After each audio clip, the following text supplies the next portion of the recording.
Estamos disfrutando este tiempo de conferencia. La primera conferencia de nuestra iglesia. Es algo único y histórico en la iglesia. Por eso se está filmando, se está sacando fotos y todas esas cosas. Así que sin más quitar tiempo, vamos a presentar y vamos a tener el tiempo de la palabra de Dios. Va a venir y va a tener nuestro tiempo ahora el pastor Ricardo Daglio. Él mañana, hoy, va a tener un tiempito ya de compartir su ministerio. Mañana va a tener su tiempo de ver de dónde viene, qué es lo que está haciendo, su obrar, su ministerio, pedido de oración que nos puede dejar para estar orando por él. Es un privilegio tenerles, así que sin más quitarle tiempo, pastor, Dios le bendiga.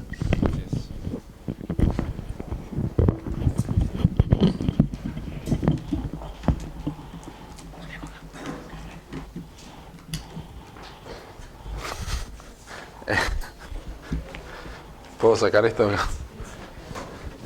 No tengo muchos aparatos electrónicos, necesito espacio.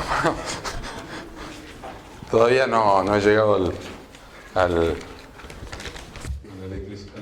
electricidad en el púlpito. El Señor les bendiga. Es un privilegio estar aquí con mi esposa y con mi hija. Realmente tienen un pastor muy pintón. Lo he visto pintar toda la semana las fotos en Facebook. Se entusiasmó un poco. Adrián es un gran amigo, hermano en Cristo, porque no nos conocemos mucho tiempo, pero lo he tenido en casa. Lo he tenido arriba mío también, en la casa de Alejandro Pelufo en Estados Unidos, durmiendo. Lo he tenido arriba, en la cucheta, en la cama. Se ha portado muy bien. Después ha sido un gozo tenerlo en casa. En el año 2011, ¿no? 2011, al año siguiente. Sí, yo quería quedar bien con él y dije, bueno, lo voy a hacer enseguida. Después que le conocí en el 2010 y el 2011, y después ya me lo saco de encima. No, es un privilegio. Yo sé que mañana compartiré algo sobre Villa Regina, pero realmente si algo me ha sorprendido es escuchar una y otra vez que oran por nosotros. Debo decir que son las cosas que uno descubre de por qué uno puede seguir funcionando en el ministerio, porque hay gente que está orando por uno, ¿no? Y realmente le doy gracias al Señor por la continuidad que ustedes tienen en orar por nosotros, y espero que Dios, estoy seguro que el Señor, en el día que Él nos recompense, la iglesia de San Miguel tendrá su recompensa y luego la devolverá al Señor por haber orado por la ciudad de Villa Regina. Y cuántas almas y cuántos ministerios y cuánta bendición en otras personas será también un beneficio para los hermanos de aquí de San Miguel. Que el Señor les bendiga a cada uno. Vamos a dedicarnos al tiempo de la palabra porque conforme al papel me robaron media hora. El pastor dijo que tengo 2 horas. A la hora me tengo que sentar y después sigue Alejandro. Ese es el asunto, ¿verdad? Muy bien. Vamos a tener una palabra de oración. Amado Padre que estás en los cielos, estamos gozosos de estar en este lugar, el privilegio que tenemos de abrir tu palabra. Ella es la que nos dice la misma Escritura que actúa en los creyentes. Ella es nuestra lámpara, ella es nuestra miel, ella es nuestra agua, es nuestro martillo, es nuestro espejo, es nuestra senda. Te agradecemos porque es nuestra espada también. Y necesitamos usarla bien. Y la mejor manera de usarla correctamente es descubriendo a Jesucristo. Y por eso pedimos que tú seas honrado, que Señor podamos ver a Cristo en tu palabra. Podamos salir edificados en conocer a Cristo en la Escritura. Todo el rollo del libro habla de nuestro Salvador. Pedimos que en esta noche también el contexto y la enseñanza nos haga pensar en el amado, el Cordero de Dios que quita el pecado del mundo. Gracias te damos por darnos este privilegio y por la paciencia de los hermanos en venir aquí. Pedimos que obres, eres un Dios soberano, que tú te muevas, tus ovejas oyen tu voz. Por eso pedimos que tú la hagas oír. Abre mis ojos y miraré las maravillas de tu ley. En el nombre de Jesucristo. Amén. El pastor Adrián solicitó que pudiera compartir algo sobre las relaciones, buenas relaciones entre los hermanos. Realmente no recuerdo bien el título porque no le presté mucha atención. Pero sí el tema. El tema es la relación, la buena relación, saludable relación entre los creyentes. Yo quiero que abran sus Biblias en un pasaje que ustedes ven cada vez que vienen a este lugar a congregarse, porque está allí atrás en un cartel, Salmo 133. Salmo 133, vamos a leer estos 3 versículos. Quiero compartir algo de este Salmo, vamos a ver algunas cosas del Nuevo Testamento también. Quiero dar una breve reseña de lo que quiero compartir y luego dedicarme directamente a la enseñanza en la Escritura. Dice el Salmo 136 así: mirad cuán bueno y cuán delicioso es habitar los hermanos juntos en armonía. Es como el buen óleo sobre la cabeza, el cual desciende sobre la barba de Aarón, y baja hasta el borde de sus vestiduras, como el rocío de Hermón, que desciende sobre los montes de Sión, porque allí envía Jehová bendición y vida eterna.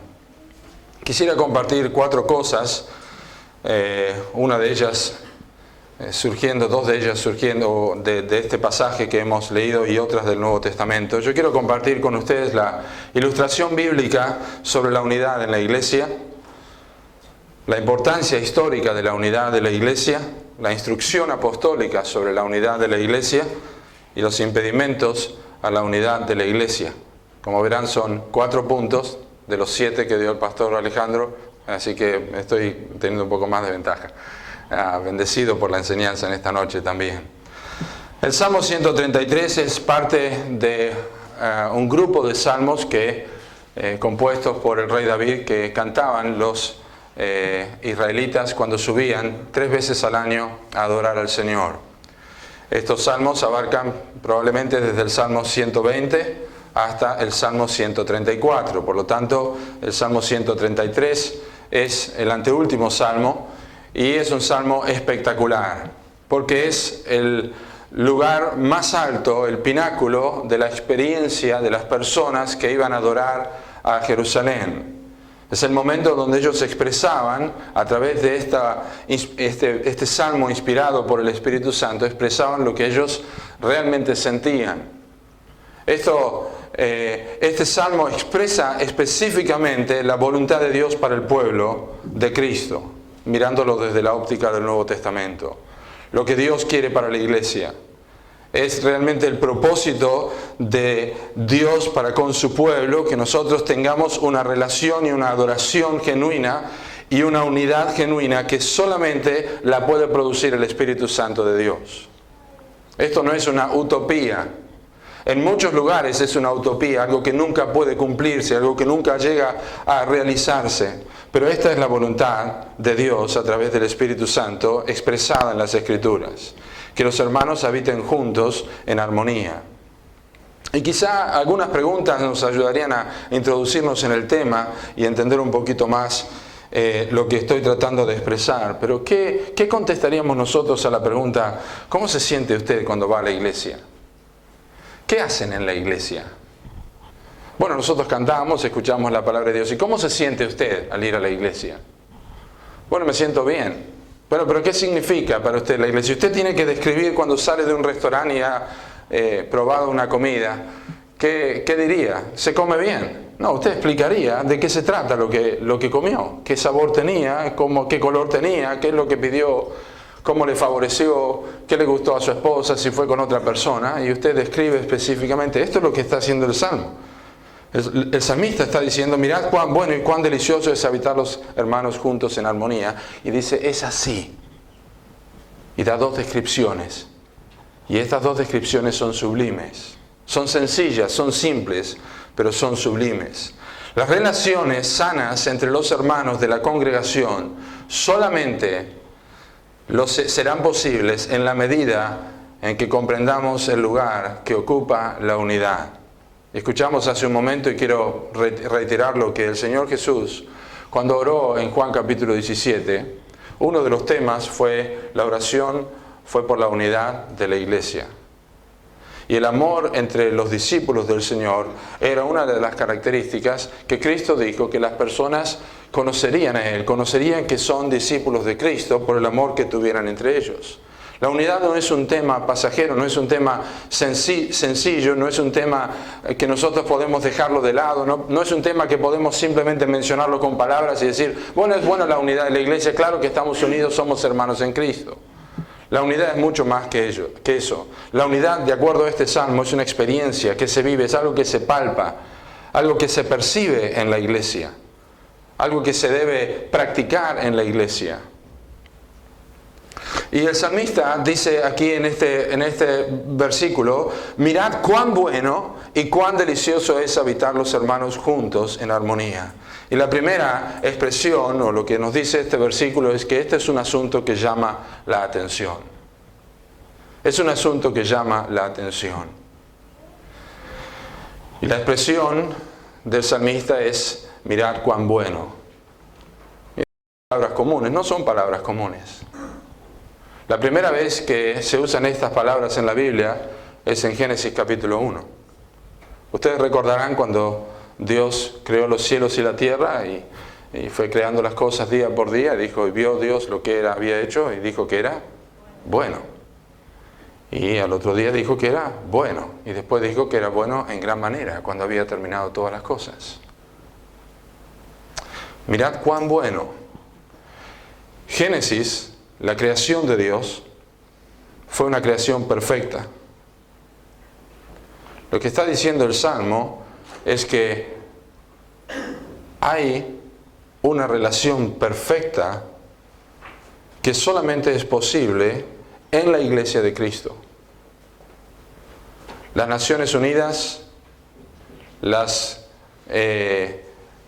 ONGs y todas las organizaciones que usted puede imaginar en el mundo que tratan de unir a las personas jamás van a lograr lo que el Espíritu Santo puede hacer a través de la obra de Cristo en los corazones de aquellos que se convierten. ¡Cuán bueno! Génesis era la creación perfecta de Dios. Salmo 133 es el entorno ideal. Ninguna persona va a sentirse tan a gusto ni tan bien como en la iglesia. El Salmo va a terminar diciendo, allí envía Jehová bendición y vida eterna. Es el único lugar donde se experimenta que la vida y lo que nosotros vivimos trasciende a simplemente un momento de estar aquí en una hora. No es que Dios va a enviar vida eterna cada vez que nos juntamos, estamos juntos, Dios va a enviar vida eterna y la gente se va a salvar. Obviamente que sí, la Biblia dice que Dios añade los que van a ser salvos. Pero la idea en realidad es que nosotros disfrutamos de la continuidad de aquello que tenemos en Cristo. La ilustración bíblica para la unidad en este salmo es fabulosa. Nos hace recordar el Génesis y luego dice habitar juntos, que es la experiencia de los congregados en Jerusalén. Ellos habían estado cantando, iban a través del camino, llegaban a Jerusalén, cantaban, Dios dé paz a Jerusalén, rogaban por la paz de Jerusalén, luego estaban juntos, adoraban al Señor, participaban de la fiesta. Y de repente, antes de partir, pues el último salmo es el 134, y ellos exhortan a los que están en el templo, mirad, bendecid al Señor, vosotros los siervos del Señor, los que estáis en la casa de Jehová, alzad vuestras manos a Dios en el santuario, etcétera, etcétera, saludándolos. Pero antes de irnos, se miran unos a otros y dicen, mirad cuán bueno y cuán delicioso. Esta es la experiencia que nosotros tenemos, es insuperable. No hay nada que se compara a estar juntos. Y lamentablemente, y quizá esto lo veamos al final en los impedimentos a la unidad de la iglesia, no todos pueden decir, esto es lo mejor que me pasa en la semana. Muchas personas sienten que van a la casa de Dios con peso.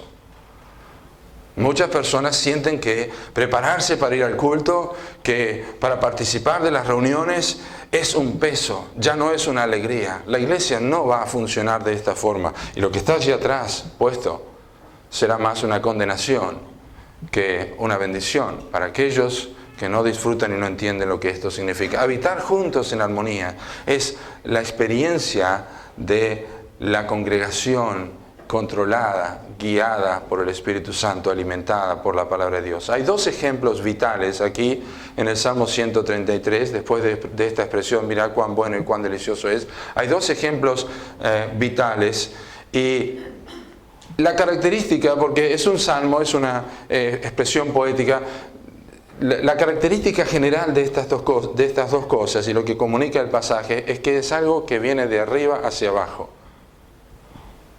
Desciende, es como el buen óleo sobre la cabeza, el cual desciende sobre la barba de Aarón y baja hasta el borde de sus vestiduras, como el rocío de Hermón que desciende sobre el monte de Sión. La idea de esto es que la unidad, la bendición, la unidad del pueblo de Dios no se puede inventar. Y ahora vamos a ver que en el caso de Aarón es algo sumamente gráfico. No se puede inventar la unidad. ¿Qué es lo que hacen muchas personas? Te amo en el Señor, vienen la saluda, está todo bien, estoy orando por vos, y inventan la unidad. De alguna forma quieren comunicar que todo está bien, cuando no todo está bien. La verdadera unidad no se puede inventar. La verdadera unidad desciende. Y el primer ejemplo, y obviamente es el ejemplo de Aarón, dice allí, la barba de Aarón y el óleo y el rocío, obviamente son las dos cosas, el aceite y el rocío, en este caso el aceite que desciende sobre la barba de Aarón. Uno tiene que recordar un poco y haber leído, especialmente el Levítico, capítulo 8, donde está la unción de los sacerdotes, para que ellos comenzaran a ministrar. Los sacerdotes no eran ungidos con cualquier aceite. Los sacerdotes eran ungidos con un aceite, el cual se describe su composición en Éxodo capítulo 30. En Éxodo capítulo 30 nos dice, hay otro pasaje, yo tengo varias hojas aquí, tengo varios versículos para leer y compartir con ustedes, pero quiero hacer buen uso del tiempo. En Éxodo capítulo 30 se enseña que el aceite no podía ser compuesto por cualquier persona. No se podía hacer un aceite semejante o la persona sería cortada de su pueblo. No podía ser un aceite semejante para olerlo, para usarlo, para hacer lo que quisiera. No se podía hacer un aceite semejante. El aceite de la unción era específico para los sacerdotes. Hay muchas personas que hacen exactamente eso. Inventan una unidad, inventan una unción. Y no me estoy refiriendo a los falsos apóstoles y todo esto. Me estoy refiriendo a las personas que inventan una relación con hermanos, la cual no es genuina. La verdadera unidad viene de lo alto, desciende de lo alto.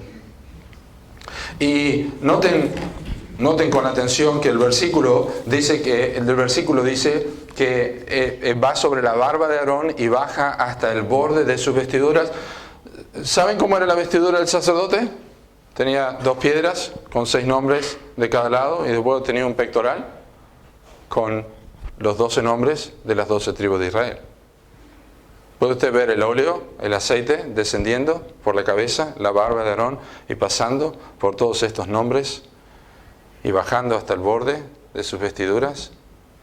Es una enseñanza clara de lo que hace la unidad cuando viene de Dios. La Biblia enseña en el libro de Hebreos, si me acompañan al capítulo 6, final de Hebreos capítulo 6 y principio de capítulo 7.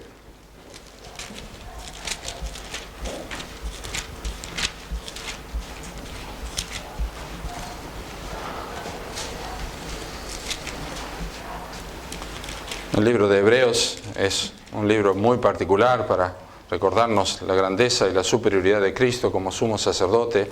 Allí al final del capítulo 6 del libro de Hebreos dice en versículo 19,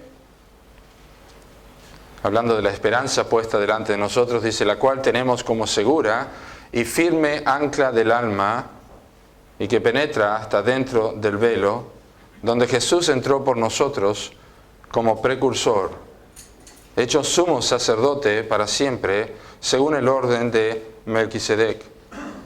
Porque este Melquisedec, rey de Salem, sacerdote del Dios Altísimo, que salió a recibir a Abraham, que volvía de la derrota de los reyes y le bendijo, a quien asimismo dio a Abraham los diezmos de todo, cuyo nombre significa primeramente Rey de Justicia y también Rey de Salem, esto es, Rey de Paz, sin padre, sin genealogía, sin madre, sin genealogía, que no tiene ni tiene principio de días, ni fin de vida, sino hecho semejante al Hijo de Dios, permanece sacerdote para siempre. Claramente la expresión del verdadero sumo sacerdote representado en Melquisedec es el Señor Jesucristo. Jesucristo está representado en el sacerdocio, Jesucristo está representado en los levitas, Jesucristo está representado en el tabernáculo, Jesucristo está representado en todo el santuario en el Antiguo Testamento, especialmente en el sumo sacerdote. El sumo sacerdote es la representación suprema del Señor Jesucristo en el libro de Levítico. Y obviamente hablando de su ministerio intercesor, pues tenemos los sacrificios, etcétera, etcétera. Pero la idea de este versículo, aquí en Salmo 133, hablando de la barba de Aarón y la unción de Aarón, no es otra cosa que hablarnos de la obra de Cristo, de quién o a través de quién la unidad de la iglesia es posible. No hay ningún otro tema en el cual la iglesia pueda centrarse para tener unidad. La unidad de la iglesia no se basa en su actividad.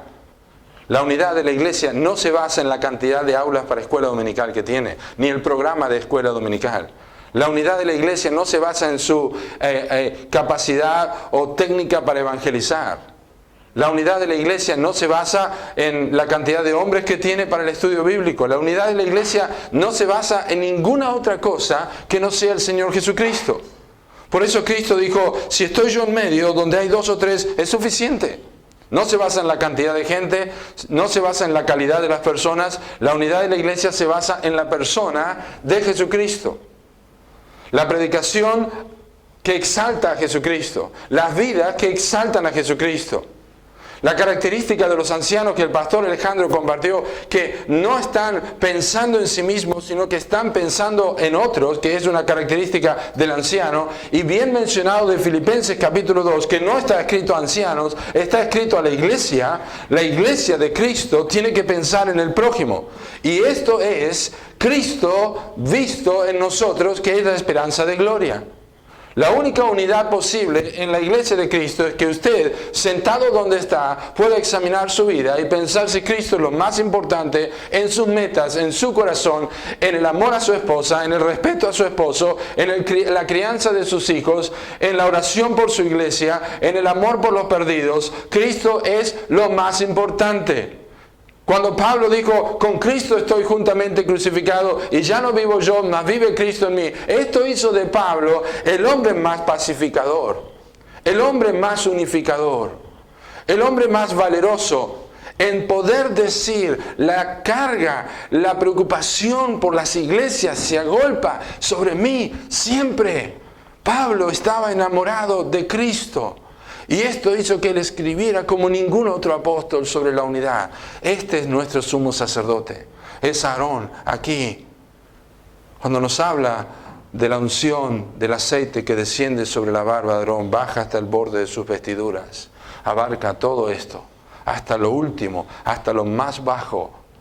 Está diciendo que Cristo cubre todas las áreas de la iglesia. Cristo y su unción. Y la unidad abarca todas las áreas de la iglesia. Abarca a todas las personas. Los que no tienen educación y los que tienen educación, los que recién se convirtieron y los que ya tienen años convertidos. Es una ilustración en el Salmo 133. Desciende sobre sus vestiduras y saben que el aceite no era un aceite común, como dije, era un aceite que tenía elementos aromáticos. Se podía percibir el olor. Se percibe el mal olor cuando la iglesia se reúne muchas veces. Cuando el hermano que entra por allá ve que el otro va por el otro lado para no saludarlo. cuando las personas no participan de la Santa Cena porque quieren aparentar que están quebrantados y están en humildad, lo único que están haciendo es diciéndole al Señor, voy a continuar con esta actitud, no pienso confesar mi pecado. Se percibe el mal aroma. Pero cuando Cristo está presente, hay quebranto. Hay amor entre los hermanos, hay confesión de pecado, hay visitación, hay llamarse a ver cómo están, hay preocupación unos por otros. Cristo es el supremo motivo de la unidad, hermanos. No hay otra cosa. No hay otra cosa. Cristo es el supremo motivo de la unidad. Así es, dice. Recién salgo del restaurante y lo que comí tenía un sabor, mirá, podía sentir las alcaparras, podía sentir el tuco, podía sentir que tenía esto, mirá cuán bueno y cuán delicioso es habitar los hermanos juntos. ¿Te puedo describir cómo es? Mirá, es como el aceite que desciende sobre la barba de Aarón y baja hasta el extremo de sus vestiduras. ¿Y qué más? Bueno, también es como el rocío. Usted no puede inventar el rocío. No se puede hacer el aceite de la unción, pero tampoco se puede inventar el rocío. ¿Y sabe lo que hace el rocío? Cuando usted está en una noche de rocío, de repente dice, uy, mira, me estoy mojando todo. Usted no se da cuenta cuando cayó el rocío. Empieza a darse cuenta cuando ya se mojó. La unidad de Dios, no le podemos poner fecha. Bueno, el próximo domingo vamos a empezar a hacer una iglesia más unida. No, esto desciende de Dios y es como el rocío, va cayendo y va cubriendo todas las cosas. Y dice que este es como el rocío de Hermón que desciende sobre los montes de Sión. Y no hay tiempo para explicar todo, ni es una clase de geografía, pero había una distancia, no solamente en kilómetros, pero en altura, entre el monte Hermón y el de Sión. Pero eso significaba que si llegaba hasta allí, era algo fabuloso. Si el rocío descendía desde el monte Hermón y llegaba hasta los montes de Sión. Y esta es una ilustración especial del silencio y el descenso y la revitalización que producía el rocío en un lugar como este. Así describimos nosotros lo que es estar juntos. No queremos irnos sin decir lo que significa estar juntos. Es bueno. Es bueno. Allí envía Jehová bendición y vida eterna. Nos volvemos bendecidos de Dios. Venimos con tantas cargas, venimos hablando de nuestros problemas a Jerusalén, compartiendo todas nuestras cargas, los problemas, que tiene problemas con los hijos en la escuela, que es adolescente, que no puedo con él, que tengo problemas en mi trabajo, que mis compañeros, vamos subiendo a Jerusalén. Obviamente estamos haciendo una ilustración, vamos subiendo a Jerusalén y allí estamos adorando a Dios y cantando todos estos salmos. Y obviamente el Salmo 132 habla de un rey que reina y el Salmo 133 dice, es bueno estar juntos, qué bueno ha sido estar acá, me voy a mi casa, mañana empiezo a trabajar el lunes, qué bueno ha sido estar con los hermanos, estoy revitalizado completamente, he visto a Cristo en mis hermanos, he visto a Cristo en mi hermano, en su saludo, en acercarse, en preguntarme cómo estaba. Ha sido como un rocío, me ha alimentado completamente, me ha dado todo lo que yo necesitaba. Fue como estar en el cielo, bendición y vida eterna. Hasta que estar en la casa de Dios no se sienta como estar en el cielo, no dejes de orar por la unidad en la iglesia. No dejes de orar por la unidad en la iglesia. Que cuando llegues a la presencia de Dios, quizá puedes decir, es eternamente mejor, pero me hace acordar a mi iglesia. Me hace acordar a mi iglesia. Esta es la ilustración sobre la unidad en la iglesia, pero con estos 12 ejemplos y un asunto que llama la atención, mirar cuán bueno es. Queremos recordarlo, queremos que presten atención, quiero mostrártelo, quiero decirte lo que es. Pero quiero que me acompañen en el Nuevo Testamento para que veamos la importancia histórica de la unidad en la iglesia. Y en los próximos minutos vamos a concentrarnos en algunos aspectos prácticos que tienen que ver con este tema en el Nuevo Testamento. En Hechos capítulo 2. Sabemos todo el comienzo de la iglesia, conocemos y recordamos la venida del Espíritu Santo, el inicio de la iglesia en Pentecostés, la conversión de todas estas almas y las personas que se convirtieron. En Hechos capítulo 2, vamos a leer desde el versículo 37 para el contexto. Dice: al oír esto, se compungieron de corazón y dijeron a Pedro y a los otros apóstoles: varones hermanos, ¿qué haremos? Pedro les dijo: arrepentíos y bautícese cada uno de vosotros en el nombre de Jesucristo para perdón de los pecados y recibiréis el don del Espíritu Santo. Porque para vosotros es la promesa, y para vuestros hijos, y para todos los que están lejos, para cuantos el Señor nuestro Dios llamare. Y con otras muchas palabras testificaba y les exhortaba, diciendo: sed salvos de esta perversa generación. Así que los que recibieron su palabra fueron bautizados y se añadieron aquel día como 3,000 personas. Y perseveraban en la doctrina de los apóstoles, en la comunión unos con otros, en el partimiento del pan y en las oraciones.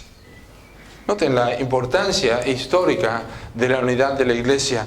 Estas personas se convirtieron luego de una tremenda predicación expositiva del apóstol Pedro, tomando Joel capítulo 2 y usando prácticamente 12 versículos y muchos otros más textos del Antiguo Testamento, y ver la obra del Espíritu Santo en versículo 37, donde la aplicación fue implicada a los oyentes, de manera que nadie tuvo que hacer ningún tipo de invitación. El Espíritu Santo se encargó de producir, igual que en la predicación de Juan el Bautista. ¿Y nosotros qué haremos? ¿Y nosotros qué haremos? ¿Y nosotros qué haremos? Bueno, tienen que hacer esto, esto y esto. Pero el Espíritu Santo se encargó de hacer esto en estas personas. ¿Qué haremos? Pedro le dijo: arrepentíos, bautícese, estos son los pasos que tienen que dar, estas son las cosas que tienen que hacer. Se juntaron, estuvieron juntos y perseveraban en la doctrina de los apóstoles. Obviamente ellos tenían el tiempo donde escuchaban y aprendían de la palabra de Dios. Los apóstoles, conforme a Hechos capítulo 6, ellos se dedicaban a la oración y al ministerio de la palabra. Se dedicaban a conocer la Escritura, tanto el apóstol Pedro como el apóstol Pablo, como también Felipe en su predicación en Hechos capítulo 8. Conocían la Escritura, de cualquier pasaje de la palabra de Dios, ellos tomaban y comenzaban y anunciaban el Evangelio del Señor Jesucristo. Esto es lo que hizo Pedro también, conocían la palabra de Dios. Y obviamente hicieron eso también cuando ellos predicaban a la iglesia, les enseñaban las Escrituras. Pero lo inmediato a esto fue que ellos tenían comunión, unos con otros. La iglesia tenía comunión, la iglesia perseveraba en la doctrina, la iglesia no se conformaba con la experiencia de Hechos capítulo 2, sino que ellos creían que la enseñanza era más importante que sostenerse con la experiencia de Hechos capítulo 2, así que ellos perseveraban en la doctrina, y el resultado natural de esto fue la comunión, la comunión. Habitaban juntos en armonía. Perseveraban en las mismas cosas en armonía. Usted sabe lo que es armonía, lo que es estar juntos y en armonía son dos cosas diferentes. Los que saben música saben que si yo aprieto el do, el re y el sol, suenan juntos pero no suenan bien, ¿verdad? Pero si yo aprieto el do, el mi y el sol, suenan juntos pero tienen armonía porque hacen el acorde de do. Entonces no es solamente estar juntos, es tener armonía. Así estamos todos juntos, pero no se saludan. Ellos estaban juntos alrededor de la palabra y tenían comunión unos con otros. No solamente tenían comunión unos con otros. Era recíproco esto. Y esta era la importancia histórica de la unidad de la iglesia. Es el primer texto que abre la puerta a todo el ministerio de la iglesia primitiva. Lo que ellos hacían. Estas eran, miren, perseveraban en la doctrina de los apóstoles, en la comunión unos con otros, en el partimiento del pan y en las oraciones. Yo le diría al pastor Mark Dever que acá hay 4 marcas, es mucho más fácil, ¿verdad? Son 4 marcas que nosotros deberíamos recordar. Esas son las 4 marcas de la iglesia primitiva. Y a partir de esto, la iglesia creció. Y el patrón volvía a repetirse en otro lugar. Perseveraban en la doctrina, tenían comunión, participaban de la mesa del Señor y tenían tiempo de oración. A través de todo el libro de los Hechos podemos observar estas cosas.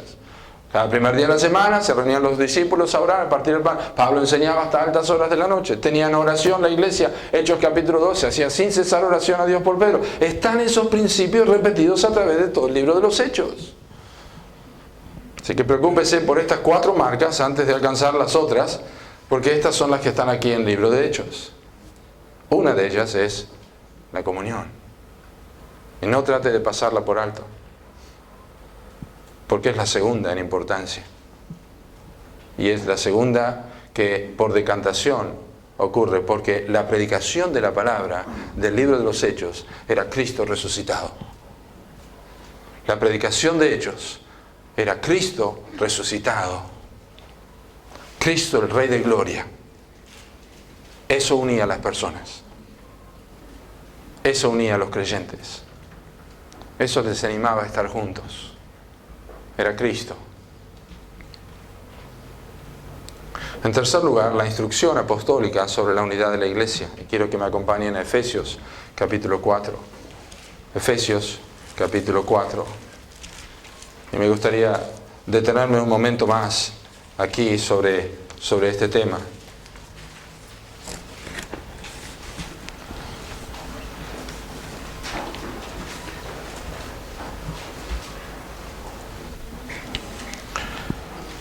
Efesios capítulo 4, versículo 1.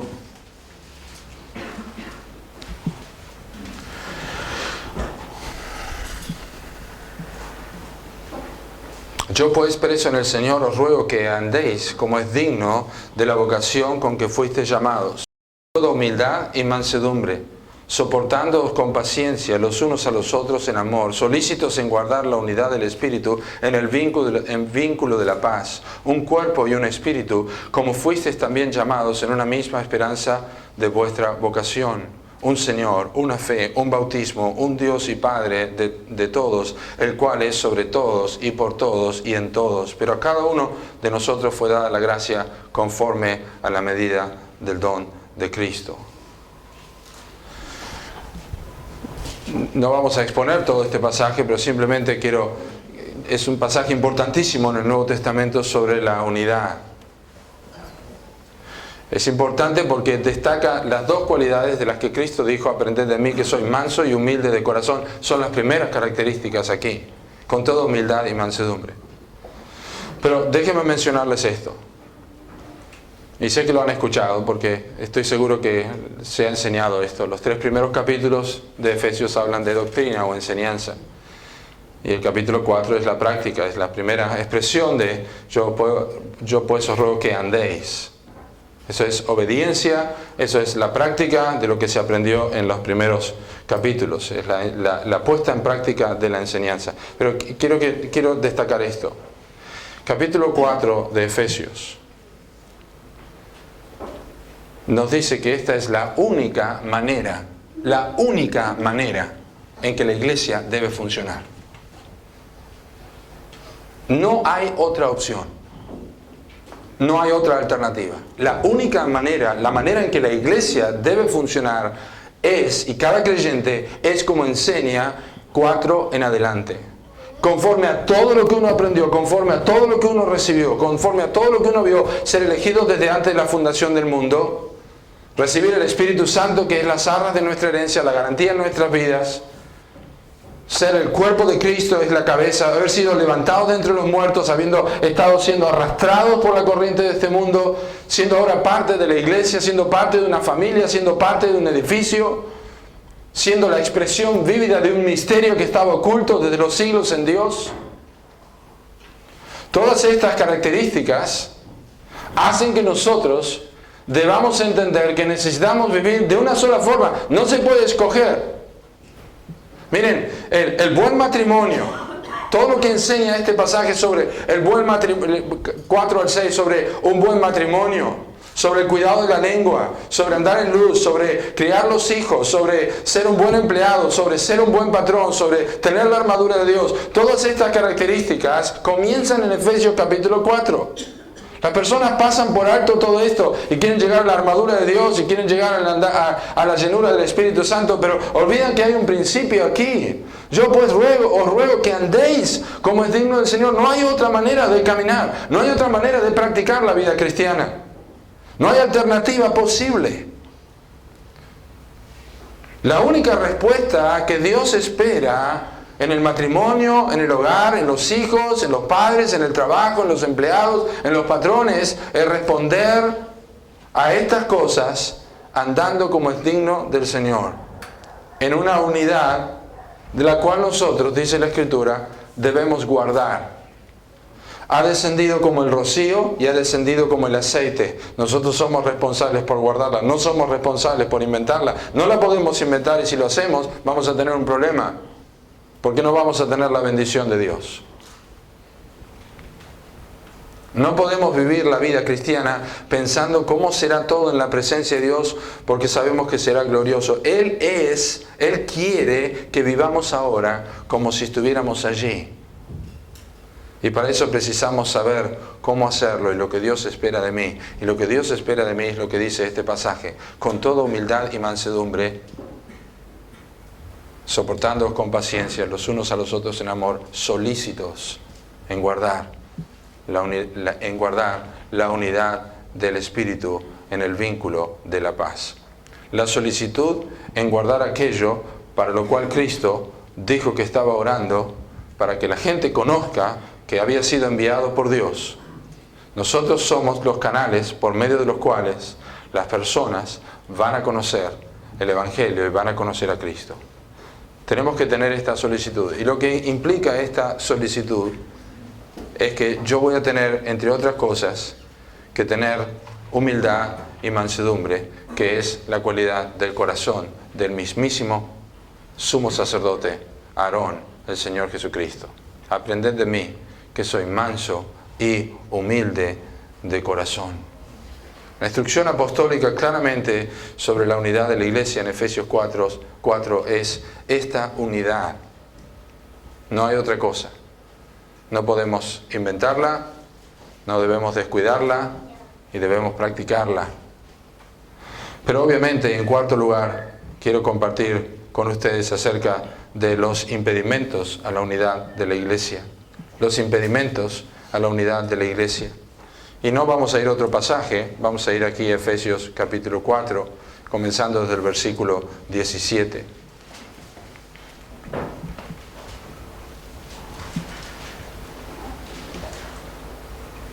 Esto pues digo y requiero en el Señor, que ya no andéis como los otros gentiles que andan en la vanidad de su mente, teniendo el entendimiento entenebrecido, ajenos de la vida de Dios por la ignorancia que en ellos hay, por la dureza de su corazón, los cuales, después que perdieron toda sensibilidad, se entregaron a la lascivia para cometer con avidez toda clase de impureza. Mas vosotros no habéis aprendido así a Cristo, si en verdad le habéis oído y habéis sido por él enseñados conforme a la verdad que está en Jesús. En cuanto a la pasada manera de vivir, despojaos del viejo hombre que está viciado conforme a los deseos engañosos y renovaos en el espíritu de vuestra mente y vestidos del nuevo hombre, creado según Dios en la justicia y santidad de la verdad. Por lo cual, desechando la mentira, hablad verdad cada cual con su prójimo, porque somos miembros los unos de los otros. Airaos, pero no pequéis, no se ponga el sol sobre vuestro enojo, ni deis lugar al diablo. El que hurtaba, no hurte más, sino trabaje, haciendo con sus manos lo que es bueno, para que tenga que compartir con el que padece necesidad. Ninguna palabra corrompida salga de vuestra boca, sino la que sea buena para la necesaria edificación, a fin de dar gracia a los oyentes. Y no contristéis al Espíritu Santo de Dios, con el cual fuisteis sellados para el día de la redención. Quítense de vosotros toda amargura, enojo, ira, gritería y maledicencia y toda malicia. Antes sed benignos unos con otros, misericordiosos, perdonándoos unos a otros, como Dios también os perdonó a vosotros en Cristo. El lector atento notará que en capítulo 4 comienza dando una expresión positiva, os ruego que andéis, y el versículo 17 una expresión negativa, que ya no andéis. Y esto significa que hay ciertas cosas en las cuales un creyente puede continuar andando. Y esto le hará similar a los inconversos, porque la conducta a la cual reprende el apóstol Pablo y dice no deben andar es como los otros gentiles que andan de esta manera. Tienen que renovarse en el espíritu de su mente y tienen que vestirse del nuevo hombre, creado según Dios, y deben dejar ciertas cosas. Es una lista de pecados que nosotros conocemos, pero son los impedimentos a la unidad de la iglesia. Dios está dispuesto a bendecir la iglesia, pero aquí hay impedimentos muy claros y la necesidad de renovarnos en nuestra mente, la necesidad de examinar nuestra mente en nuestro corazón, la necesidad de examinar nuestro corazón a la luz de la palabra de Dios y confesar el pecado para que Dios pueda bendecir su iglesia y no mantenernos en un pecado oculto en nuestro corazón, o persistir en el pecado, o perseverar en mal hacer, o desobedecer a Dios, no va a dar como resultado que Dios pueda bendecir al pueblo de Dios. Y la unidad, tal como es del Espíritu, es muy sensible. Es como el rocío, es como el óleo, como el aceite, es muy sensible. Y cualquiera de estas cosas puede romper la unidad inmediatamente. Una actitud de soberbia, una actitud de orgullo, una falta de respeto, una mentira dentro del hogar, una mentira a los padres, un engaño a los padres, un maltrato entre esposo y esposa, una mala actitud para con el pastor o su esposa o su familia, o el pastor hacia la iglesia o hacia algún hermano, o una parcialidad en el trato unos con otros, o los grupos y las personas. Unidad no es necesariamente uniformidad, pero es unanimidad en lo que nosotros creemos y en lo que nosotros practicamos. Y la Escritura es clara en este pasaje que hay un montón de cosas que es posible que la iglesia practique. Y esto es lo que nosotros conocemos como la santificación. Recién hablamos de que la importancia de la iglesia no tiene que ver con las actividades que nosotros hagamos, sino con la actitud que nosotros tenemos hacia la persona de Cristo. La santificación es esto, y está ejemplificada en el Antiguo Testamento, en Números capítulo 6, en la ley de los nazareos. Ustedes se acordarán, la persona dejaba crecer su cabello. Sansón, Samuel eran nazareos. Dejaban crecer su cabello, no comían ninguna cosa que tuviera que ver con el vino, con la sidra, con las uvas, con lo que sea. Pero el pasaje dice que aquella persona que se consagrara a Jehová, la persona que se apartara a Jehová, no bebería vino, no haría esto, no haría lo otro. Y el principio no es que la santidad en la iglesia y el principio para la unidad es yo simplemente mirando dejar de hacer cosas, sino en primer lugar separado para Dios. Cristo debe ser mi meta, Cristo debe ser lo más alto, Cristo debe ser mi motivo de adoración, Cristo debe ser mi motivo de devoción. Y como resultado de esto, yo desecho un montón de otras cosas. Esto es toda la grandeza del libro de Efesios. Cristo es el Señor de la iglesia. La iglesia, cuando está junta, puede conocer la altura, la profundidad, la anchura, conocer el amor de Cristo que excede todo conocimiento, para que juntos, dice, seáis plenamente capaces de conocer con todos los santos cuál sea la plenitud de Cristo, de Dios. Entonces, si yo me concentro solamente en desechar estas cosas y bueno, yo no quiero ser un tropiezo a la iglesia, no quiero que me reprenda, que el pastor venga, me llame la atención, yo tengo que cuidarme de esto y aquello, tú no vas nunca a tener victoria sobre esto. Nunca vas a desechar la mentira, nunca vas a dejar de hurtar o nunca vas a dejar de tener enojo si tu preocupación no es primeramente honrar a Cristo. Este es el resultado de tener a Cristo como lo más importante, como lo más precioso, como lo más adorado. Para poder decir, mi amado es mío y yo soy suyo. Entonces, los impedimentos para la unidad son los pecados no confesados, que nunca podrás quitar de tu vida y seguirás patinando, a menos que tu razón de hacerlo sea que Cristo sea exaltado en tu vida y que Cristo sea el todo y en todo. ¿Por qué? Este versículo lo dice, porque de Él y por Él son todas las cosas. Nada de lo que hacemos aquí en la iglesia tiene que ver con nosotros, ni con el pastor, ni con ninguna otra cosa. Entonces, ¿cómo estuvo la comida? Muy buena. ¿Me podés explicar cómo era? Era así, así, así. ¿Cómo estuvo el culto? Bueno, ¿y qué hacen allí? Es un pedazo del cielo. Vos entrás allí adentro, empezás a cantar y estás con la gente. Vos realmente te das cuenta que es una experiencia que no se compara ni a la Bombonera, ni al estadio de todos estos equipos chicos como Boca y River. No se compara nada. Estar en la iglesia no se compara a ningún otro lugar donde tú puedas estar con otras personas y decir que estás juntos y que es un equipo. Allí no hay capitán ni ninguno más importante que otro. Allí está Cristo. Cuando yo entro allí, el día que tú entiendas esto, por eso yo quiero invitarte a que vengas y mires cuán bueno y cuán delicioso es estar juntos y en armonía. No puedo esperar hasta el día de oración, no puedo esperar hasta el domingo a estar juntos otra vez. Es lo más importante, de eso se trata. ¿Querés saber cómo es el cielo? Vení a mi iglesia. Allí hay pecadores perdonados como yo. Allí hay personas transformadas por el poder del Evangelio.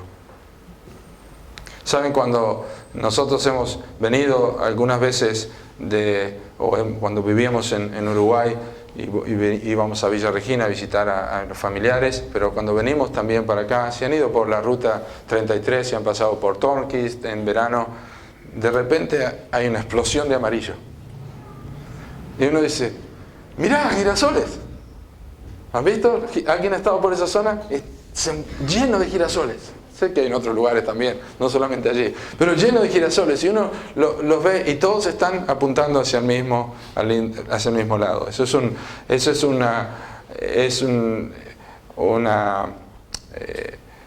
no sé cómo es la palabra, pero es un funcionamiento de las plantas, se llama fototropía. La fototropía hace que el tallo de la planta, todas las plantas lo tienen, vayan en función de la luz que van recibiendo y se van moviendo, con un punto en común. Yo quisiera introducir la palabra hoy para la iglesia, la palabra teotropía o cristotopía, para que pudiéramos mirar hacia un mismo lugar y todos estamos atentos allí al Salvador en la cruz. Porque Él dijo, si yo fuera levantado, a todos atraeré a mí mismo. ¿Usted piensa que eso es solamente el momento de la salvación?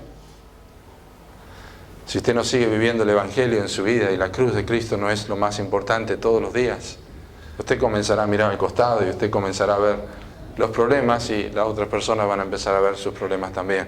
Pero si usted alza sus ojos a Cristo, que es la esperanza de gloria, poniendo los ojos en lo más alto, mi vida está escondida con Cristo en Dios. Se va a hacer mucho más llevadero los problemas con las personas. Tiene que apuntar a Cristo y tiene que mirarlo a Él. Y tiene que ser como esos girasoles. Ninguno está mirando si alguno es más alto que el otro. O si tiene más pétalos, o si tiene todos los girasoles ya salidos, están mirando todos al sol. Y crecen juntos y la impresión que dan tiene que verse de afuera. Si usted se mete adentro, va a estar en medio de girasoles, pero si usted lo ve cada vez más lejos, es la impresión que da de que hay una unidad perfecta en ese campo. En esto conocerán todos que sois mis discípulos, si tuvierais amor los unos por los otros. Que sean uno. Yo quiero preguntarte en esta noche, si la conferencia es un fin en sí mismo para tu vida, o si tenés una situación que la estás pedaleando hace tiempo con un hermano y no la resolvés, o si tenés una práctica en tu vida, un pecado, una mala actitud, que no la terminás de sacar y pensás que de alguna forma la unidad de la iglesia va a funcionar igual. Tú sos parte del cuerpo. Quiebrate un dedo y va a ver si podés funcionar correctamente. Sácate una uña en una puerta y vas a ver si podés funcionar correctamente. Todo es importante en el cuerpo. Así que arregla tus problemas. No dejes pasar esta conferencia. Habla con quien tengas que hablar. confiesa tus pecados al Señor. Apártate de lo que está mal. Tenés que renovar en tu mente, tenés que desechar estas cosas y tenés que realmente guardar la unidad del Espíritu. Y tenés que hacerlo en el vínculo de la paz. ¿Es Cristo tu mayor anhelo? Ustedes disculpen, pero estar en esta conferencia y estar sentado en estos bancos no te da ninguna garantía de pensar que eres parte del cuerpo de Cristo si nunca lo has visto como tu Salvador. Nunca serás parte de una unidad. Pero si por el contrario estás viniendo aquí hace tiempo y ves que hay algo distinto en los demás, eso es porque ellos hacen un buen acorde. Ellos son do, re, y sol, do, mi y sol, y suenan muy bien porque tienen un Salvador en común, porque arreglan sus problemas, porque confiesan sus pecados, porque tratan estas cosas. Y hay un buen olor y es refrescante. Miren, qué bueno y qué delicioso es habitar los hermanos juntos en armonía. Y el salmista, déjenme terminar con estas palabras, ya lo mencioné, pero solamente quiero recordarlo, en el Salmo 134, el Salmo 134, cuando la gente se va para sus casas, dice: mirad, bendecid a Jehová, vosotros todos los siervos de Jehová, los que en la casa de Jehová estáis en las noches, alzad vuestras manos al santuario y bendecid a Jehová. Desde Sión te bendiga Jehová, el cual ha hecho los cielos y la tierra. ¿Por qué bendecimos los hombres a Dios? Por todo lo que Él es, por todo lo que ha hecho, porque es perfecto. ¿Y cómo bendice Dios al hombre? Tiene que transformarlo para poder bendecirlo. Tiene que cambiar su corazón para poder bendecirlo. Y los que tienen esta experiencia pueden tener unidad. Las personas que se fueron a sus casas, se fueron como diciendo, este Salmo 134 a mí me suena así, dice: qué suerte tienen ustedes que están acá, Ustedes sí que están puestos todo el tiempo cantando, están en la casa y escucharon lo que dijo el pastor Alejandro, los que sirven a Dios vivirían acá, vivirían tirados acá, porque esa es la pasión, servir a Dios, predicar la palabra. Qué suerte que tienen ustedes que están acá, bendigan a Dios, sigan así adelante. Pues nosotros nos gustamos un poquito de lo que es estar juntos y esperamos volver otra vez. ¿Es esa la experiencia en tu iglesia? Espero que sí. Que Dios nos bendiga. Vamos a orar. Gracias por tu palabra, Señor. Gracias por que es bueno y delicioso habitar los hermanos juntos en armonía. Pero, Señor, queremos decir que, aunque lo leemos, aunque está allí en la Escritura, queremos decir que esto puede transformarse simplemente en una expresión de labios y que no es una verdad. Señor, si hay impedimentos a la unidad. Cuando hemos visto que la iglesia primitiva le daba un valor importantísimo a la unidad como la instrucción que ellos tenían. Señor, si esto no es real en nosotros, en esta noche, ayúdanos, examínanos a saber por qué razón. No siempre pensar que la culpa la tiene el otro. El mandamiento es personal, solícitos en guardar la unidad del Espíritu, en el vínculo de la paz. Señor, si hay pecado sin confesar, Señor, si hay astucia en nuestro corazón para evadir, sorpréndenos, Señor, y que no nos vayamos de este lugar sin confesar nuestras faltas y podamos seguir oyendo tu palabra con un verdadero interés y preocupación. Gracias te damos por nuestro Salvador, el Señor Jesucristo. Él es la cabeza del cuerpo que es la iglesia. Él es el que unifica todas las cosas. En Cristo Jesús somos una sola cosa. Que nuestra meta sea honrarle, que nuestro anhelo sea conocerle, que nuestra pasión sea anunciarlo. En el nombre de Jesucristo. Amén. Que Dios les bendiga.